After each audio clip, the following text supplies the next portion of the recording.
Siti Lutfitasari MPD sebagai salah satu dosen program studi pendidikan bahasa dan sastra Indonesia di Universitas Trunojoyo Madura.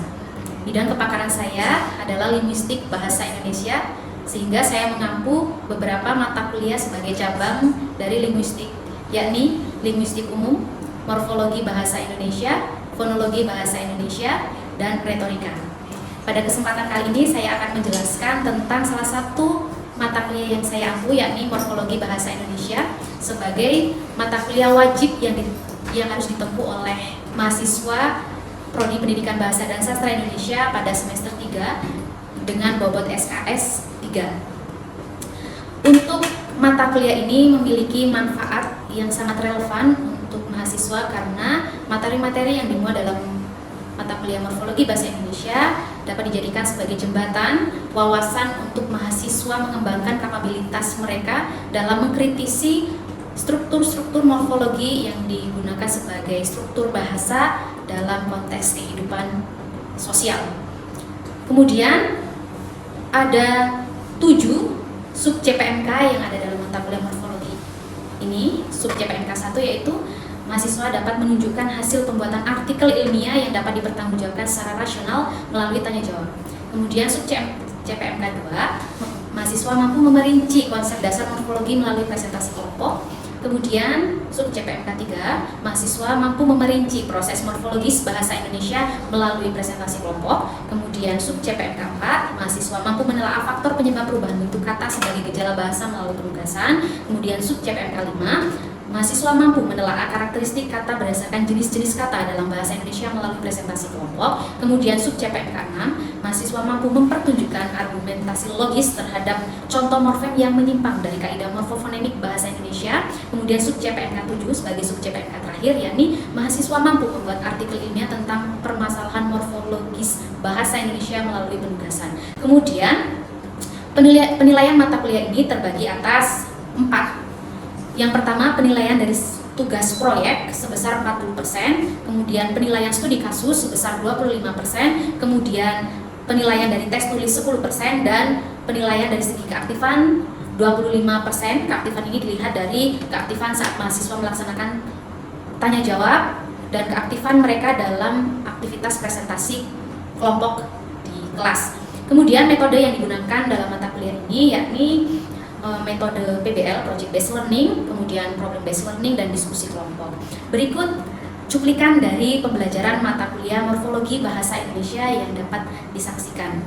Terima kasih. Wassalamualaikum warahmatullahi wabarakatuh. Assalamualaikum warahmatullahi wabarakatuh. Waalaikumsalam warahmatullahi wabarakatuh. Selamat siang. Siang, Bu. Bagaimana kabar Anda sekalian? Alhamdulillah. Alhamdulillah.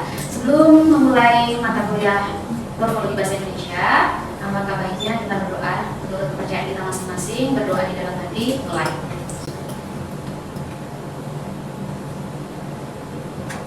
Berdoa dapat diakui.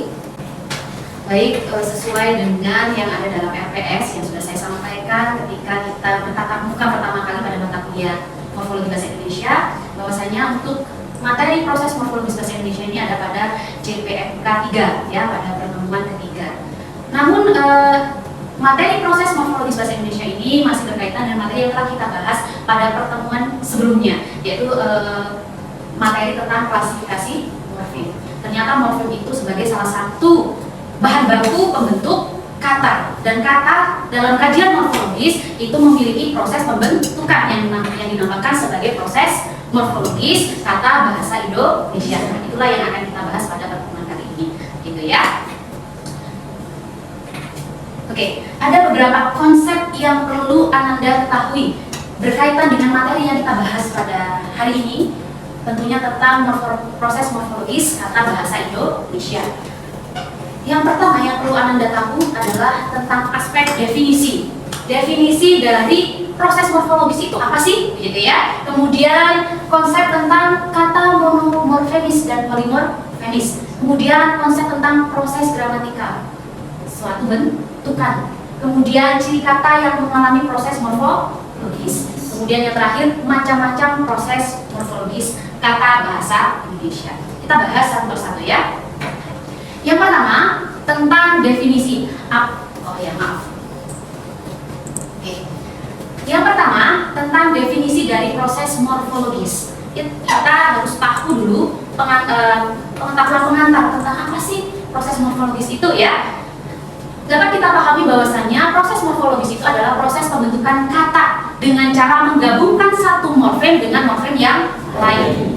Nah, dari sudut pandang morfologis, kata itu dibentuk dari satuan gramatik terkecil yang dinamakan morfem. Ketika morfem itu mengalami proses penggabungan antara morfem satu dengan morfem yang lain, itu namanya mengalami proses morfologis. Sehingga proses morfologis itu membutuhkan berapa morfem?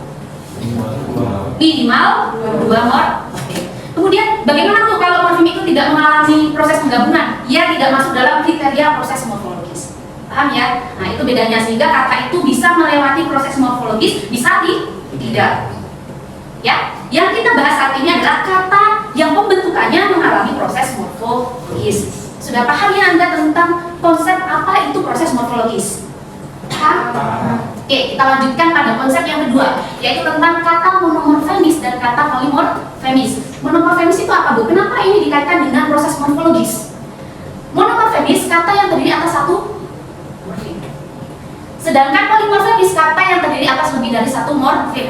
Nah, kalau kata itu terbentuk dari 2 atau lebih morfem dinamakan polimorfemis. Nah, sekarang yang saya tanyakan adalah untuk memenuhi proses morfologis berarti kata yang dihasilkan berupa kata apa? Monomorfemis atau polimorfemis? Monomorfemis atau polimorfemis? Jangan ragu-ragu. Polimorfemis. Kenapa? Karena? Ya, karena terdiri lebih dari satu morfem. Karena proses morfologis memerlukan lebih dari satu morfem. Sehingga kata-kata yang dihasilkan dari proses morfologis dinamakan kata polimorfemis. Ada konsep ini penting kita pelajari ketika kita membahas proses morfologis kata bahasa Indonesia. Kemudian konsep yang ketiga berkaitan dengan proses gramatikal. Apa ya proses gramatikal itu? Nah, proses gramatikal dapat kita maknai sebagai proses penggabungan morfem satu dengan yang lain. Oh, berarti Bu, proses morfologis itu juga bisa mengarah pada proses gramatikal ya. Karena dari proses penggabungan satu morfem dengan yang morfem yang lain itu akan menghasilkan makna gramatikal. Makna gramatikal itu apa kira-kira? Makna yang timbul akibat bertemunya satu morfem dengan morfem yang lain, makna baru. Bisa saya contohkan seperti ini. Oke. Contoh morfem ini morfem apa? Kalau dari pertemuan yang lalu, morfem terikat. Kemudian ditambah dengan morfem yang lain. Ini disebut morfem apa? Bebas. Ini ada satu morfem, ditambah dengan satu morfem menjadi berapa morfem? 2 morfem. Kemudian menghasilkan bentukan apa? Bentukan kata apa? Berkuda. Ini termasuk kata apa? Polimorfemis atau monomorfemis? Polimorfemis. Kira-kira kata kuda dan kata berkuda memiliki makna yang berbeda atau sama? Berbeda. Ini dimaknai sebagai apa? Karena bentuk bebas, morfem bebas seperti yang kita bahas pada pertemuan yang lalu, bahwasanya morfem bebas itu sudah memiliki makna leksikal, ya minimal harus memiliki makna leksikal, makna yang terdapat dalam KBBI. Kemudian ini maknanya hewan. Kemudian ketika mendapatkan gabungan morfem terikat ber akan menghasilkan makna yang berbeda. Apa? Aktivitas menunggangi budaya. Inilah yang dinamakan sebagai makna gramatikal. Makna ini timbul karena ada proses penggabungan morfem terikat ber dan morfem terikat ku. Paham? Paham. Oke. Jika paham kita lanjutkan. Sebentar saya hapus dulu.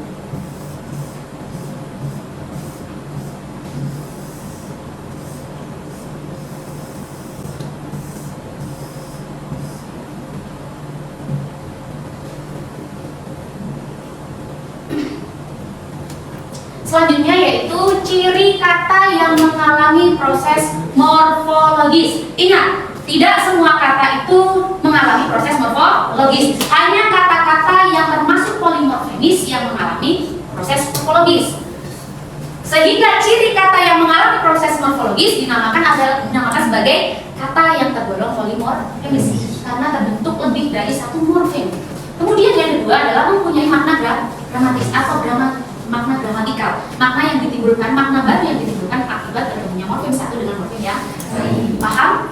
Apakah ada pertanyaan? Paham ya? Nanti kita diskusikan sebagai bentuk pemahaman Anda terhadap materi ini. Kemudian, macam-macam proses morfologis. Ada 3 proses morfologis kata bahasa Indonesia. Proses yang pertama yaitu afiksasi, kedua reduplikasi, dan ketiga adalah pemajukan atau istilah ilmiahnya adalah komposisi. Kita bahas satu-satu. Yang pertama yaitu afiksasi. Apa sih afiksasi itu? Kenapa afiksasi termasuk dalam proses morfologis? Karena prinsipnya apa? Afiksasi itu memiliki makna apa kira-kira sehingga bisa dikategorikan sebagai proses morfologis. Apa? Karena afiksasi itu adalah proses penggabungan antara morfem yang satu dengan morfem yang lain yang memiliki karakteristik khusus. Apa karakteristik khusus dari afiksasi ini? Oke, kalau afiksasi itu ya, istilah umumnya adalah kalau kata itu melewati proses afiksasi berarti harus membutuhkan afiks. Kalau istilah umumnya adalah imbuhan. Jadi kata itu diproses secara morfologis dalam kategori afiksasi melalui apa? Harus melalui penggabungan antara afiks dan bentuk morfem yang lain. Berarti wajib hadir ya Bu afiks? Iya. Atau wajib hadir ya imbuhan itu? Iya. Imbuhan wajib hadir ya dalam proses penggabungan ketika kita menyoroti tentang proses afiksasi. Gitu ya. Imbuhan itu kalau istilah khususnya dalam morfologi dinamakan afiks. Kalau istilah umum ya imbuhan gitu ya. Sehingga imbuhan atau afiks ini dapat dimaknai sebagai apa? Satuan gramatik terikat yang dilekatkan pada bentuk dasar atau bentuk asal. Sudah membahas bentuk dasar dan bentuk asal ya. Ada yang bisa membantu saya? Apa sih bentuk asal itu, bentuk dasar itu? Coba boleh angkat tangan? Boleh angkat tangan? Siapa? Ya silakan.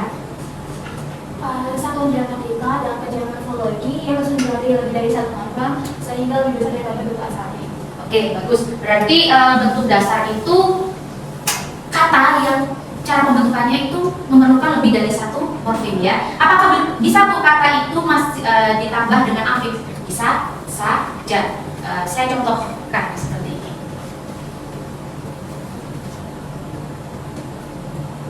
Oke.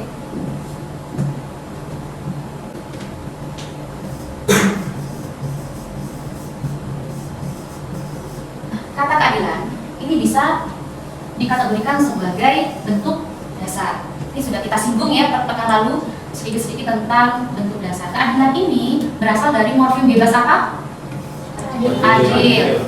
Kemudian morfem terikat apa? Oh ternyata keadilan ini terbentuk dari morfem terikat ke A dan morfem berbebas adil. Kemudian bentuk dasar keadilan ini mendapatkan afiks menjadi berkeadilan. Boleh Bu seperti itu? Boleh.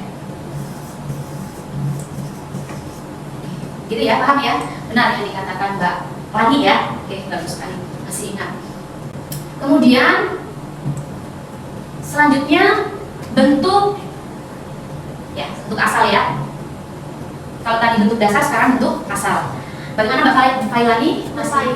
Oke, tidak masalah. Siapa yang mau menjawab atau membantu saya? Apa sih bentuk asal itu? Saya. Oke, kami lihat. Ya, kira-kira apa Mbak bentuk asal itu? Asal itu satuan gramatika tidak dapat dibagi lagi menjadi gramatika yang kecil karena adanya karakteristik.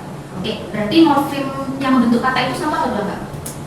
Satu, karena tidak bisa dibagi lagi. Kenapa tidak bisa dibagi lagi? Konsep morfologi itu satuan terbesarnya adalah kata-kata yang sudah memiliki makna leksikal. Kalau dibagi lagi tidak memiliki makna leksikal. Kalau berkeadilan tadi masih bisa dipisah ya antara ke A dan adil. Adil masih bisa memiliki makna? Bisa. Sekarang kalau adil yang kita pisah, kira-kira memiliki makna? A dipisah menjadi dil gitu. Memiliki makna? Nah, sehingga adil termasuk kata A, kata asal yang ditambah afiks ke A menjadi ke A. Paham ya Anda perbedaan antara bentuk dasar dan bentuk asal. Jadi di dalam proses morfologis kata itu bisa berasal bisa disandingkan antara afiks dengan bentuk dasar dan afiks dengan bentuk asal. Yang menjadi ciri khas dari proses afiksasi adalah harus ada morfem, satu morfem sebagai afiks atau imbuhan. Kalau dalam konsep morfologi, afiks itu termasuk morfem terikat. Gitu ya, paham ya? Paham atau tidak? Paham. Kemudian ini afiksasi sudah kita singgung tadi. Afiksasi itu dapat diartikan sebagai proses pembentukan kata dengan cara melekatkan bentuk afiks pada bentuk asal atau dasar. Jadi harus ada afiks kemudian bisa disusul dengan bentuk dasar atau bentuk asal. Bu, berarti kalau afiks itu ditambah bentuk dasar, berarti kata itu mengalami dua proses afiksasi ya? Iya, betul. Boleh Bu? Boleh. Dalam kaidah kebahasaan itu boleh. Adalah bahasa Indonesia ya, itu boleh. Dihasilkan melalui dua proses afiksasi. Oke, kemudian ini sudah saya singgung tadi ya, ada afiksnya, kemudian memiliki makna gramatikal. Sudah saya jelaskan tadi di awal ya, makna gramatikal itu apa. Kemudian adanya perubahan kelas kata. Tadi contoh yang pertama, kuda itu masuk dalam kelas kata apa? Nomina. Ketika mendapatkan afiks menjadi berkuda, itu masuk kategori kata apa? Jauh dari nomina jadi berkuda. Gitu ya. Kemudian jenis afiks itu banyak, ada prefiks, infiks, sufiks, dan konfiks. Oke. Sebentar.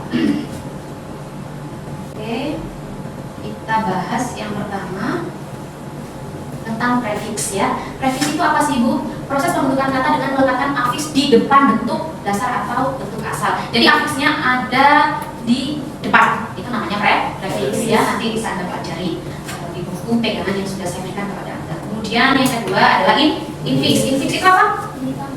Ada di tengah. Contohnya apa? Dari kata tunjuk ya, disisipi oleh EL. T-nya dipisah dulu, ditambah EL, terus dilanjutkan dengan apa? Unjuk. Jadi tunjuk. Kalau infiks itu berarti di tengah gitu ya. Kemudian sufiks. Sufiks itu ada di mana? Ada di akhir dari bentuk dasar. Contohnya bentuk asal awal ditambah afiks yang ada di belakang setelah bentuk dasar atau bentuk asal. A menjadi awal. Paham ya? Nanti bisa Anda pelajari sendiri, ini mudah sekali gitu. Kemudian konfiks. Konfiks ini afiks yang berpasangan, hadirnya harus bersama-sama. Contohnya adalah kean. Kean ini harus hadir bersama-sama ketika ini membentuk keadilan. Tidak ke dulu atau an dulu, tidak, tapi bersama-sama. Karena tidak ada bentuk keadil atau bentuk adilan. Adanya keadilan, sehingga kean ini adalah pasangan yang tidak boleh dipisah. Ya. Lanjut ke proses morfologis yang kedua, dinamakan proses reduplikasi. Kalau tadi afiksasi, sekarang reduplikasi ya. Reduplikasi, kalau afiksasi tadi harus ada afiks. Kalau reduplikasi apa ini ciri khasnya? Pengulangan. Berarti harus ada proses pengulangan. Apa yang diulang?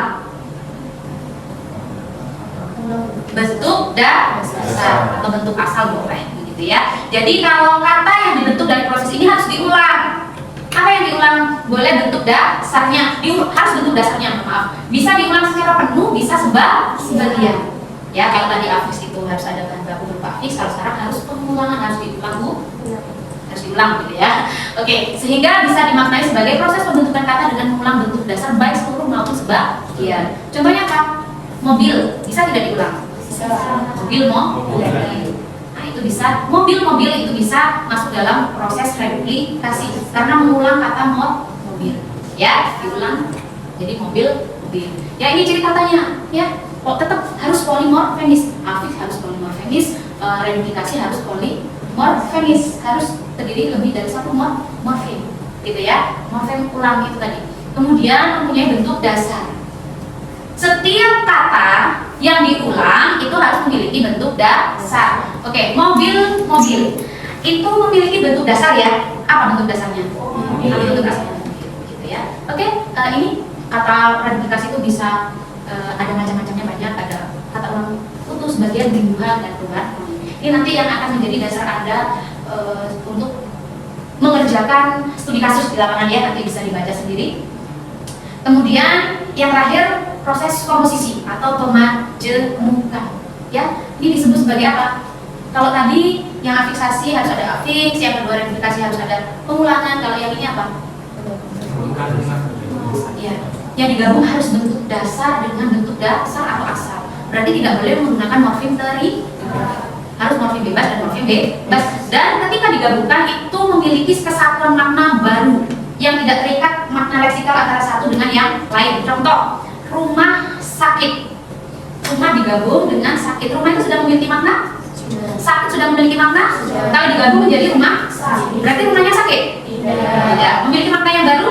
Nah, itu yang dinamakan komposisi atau istilah umumnya disebut sebagai kata majemuk. Bukan frasa ya, kata majemuk. Karena maknanya itu kesatuan antara rumah dan sakit itu menjadi rumah sakit, itu makna kesatuan yang terikat.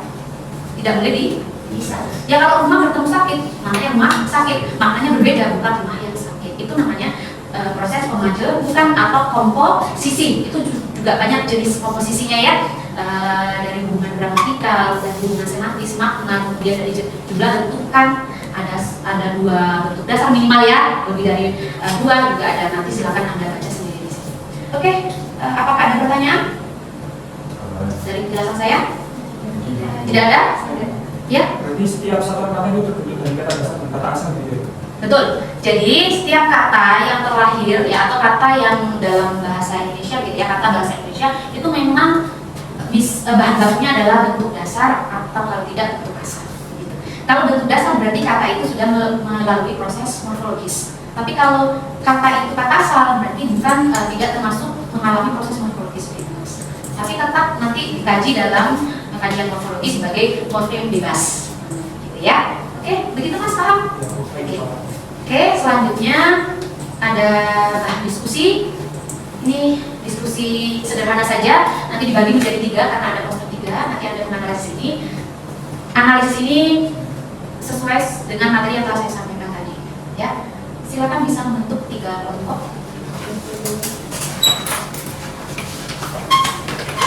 Nanti bisa kelompok afiksasi, kelompok replikasi, dan kelompok pemajemukan atau komposisi sesuai dengan yang telah saya sampaikan tadi ya. Kelompok 1, siapa yang berkenan menjadi kelompok 1? Oke, boleh. Poster bahan analisis. Kelompok 2, siapa yang berkenan? Oke, bagus. Ya, kelompok 3. Oke, silakan analisis sesuai perintah saya ya. Dilihat dulu posternya, kemudian Anda bisa menganalisis sesuai dengan perintah soal ini ya. Oke, silakan dimulai.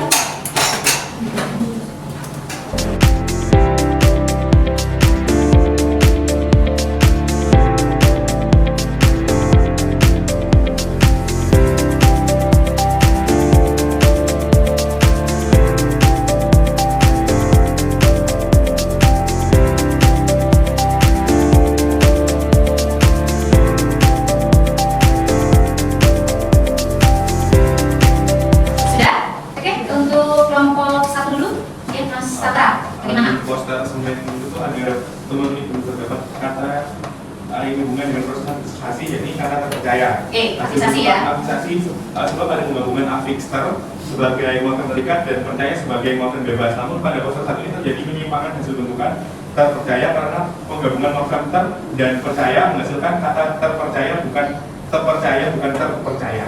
Berarti R-nya harusnya dulu ya. Yang kenapa R-nya dulu? Harusnya karena menjadi dulu ketika bertemu morfem bebas yang memiliki silabel atau suku kata urutan pertama berakhiran tas dan bukan berasal dari kategori kata adjektiva atau nominal. Coba kita analisis ya, benar menemukan kata afiksasi ya, terpercaya. Di dalam semen 3 roda ada kata terpercaya, ini melalui proses morfologis afiksasi, namun ada penyimpangannya. Kenapa? Karena kalau ini afis atau morfem terikat bergabung dengan percaya, itu harusnya menjadi terpercaya. Kenapa? Karena fonem R ini dulu ketika percaya ini kalau dipisah-pisah secara suku katanya menjadi apa? Percaya. Ya, suku kata pertama apa? Diakhiri oleh fonem-fonem apa? R. Kalau diakhiri oleh ER berarti R-nya harus dulu. Dan percaya ini masuk dalam kategori kata selain kata adjektiva atau nominal. Selain kata adjektiva atau nominal, berarti harus dulu. Kalau itu kata adjektiva atau nominal tetap tidak dulu. Ya, itu hukum kaidah morfofonemik yang harus dipahami. Ya, harus dulu menjadi terpercaya. Ya, jadi ini harus dibenarkan. Kemudian bagus jawaban dari kelompok 1 ya. Sekarang kelompok yang kedua, kelompoknya siapa tadi? Oke, Mas Bagus silakan. Dapat proses kedua itu, nah ini pada proses kedua terdapat tentang kata yang dapat digunakan dalam proses verifikasi, yakni kata paru-paru. Kata paru-paru secara morfologi menyerupai hasil verifikasi utuh karena ada tanda burung yang berfungsi sebagai pengulangan bentuk dasar dari paru. Namun kata paru-paru tidak dapat dikategorikan dalam hasil bentukan verifikasi karena bentuk dasar paru tidak ada, sehingga bentuk dasar paru-paru tetap paru-paru. Artinya kata paru-paru tanda setnya itu tidak memiliki fungsi sebagai penyambung bentuk ulang, melainkan menandai unsur-unsur sebagai satu kesatuan yang tidak boleh dipisah. Oke, nah jadi ketika Anda menemukan kata yang dihubungkan dengan tanda hubung ini tidak melulu sebagai hasil dari proses replikasi. Ya benar ya yang dikatakan Anda. Bahwasanya paru-paru ini bentuk dasarnya dia paru-paru, bukan paru. Sehingga paru-paru ini tidak termasuk sebagai replikasi. Kalau dalam proses replikasi ini dikategorikan sebagai replikasi semu. Ya, bentukan kata yang seolah-olah menyerupai bentukan replikasi, tapi bukan termasuk bentuk replikasi karena tidak ada yang diulang. Karena yang bentuk dasarnya paru-paru, bukan paru. Paham ya? Oke, bagus. Sekarang untuk kelompok 3, silakan. Pada pose 3 ada kata yang dapat dikategorikan dalam komposisi. Kata tersebut merupakan bentuk hitam yang berasal dari penggabungan bentuk dasar kambing dan hitam yang menghasilkan gambar untuk orang yang selalu disalahkan. Pada pose 3, penggunaan kata kambing hitam seolah-olah mencerminkan kambing berwarna hitam yang diperkuat oleh gambar kambing dan warna poster hitam. Namun pemaknaan secara mendalam, kambing hitam hanya dapat digunakan untuk mengungkapkan makna kiasan, sehingga tidak bisa mengisi unsur klausa atau kalimat yang bermakna kambing berwarna hitam. Oke, betul yang dikatakan oleh Mas Faisal ya. Ini pintar-pintar sekali ya mahasiswa saya. Kambing hitam ini hanya bisa digunakan untuk makna kiasan saja. Kambing hitam tidak boleh dimaknai sebagai kambing yang berwarna hitam.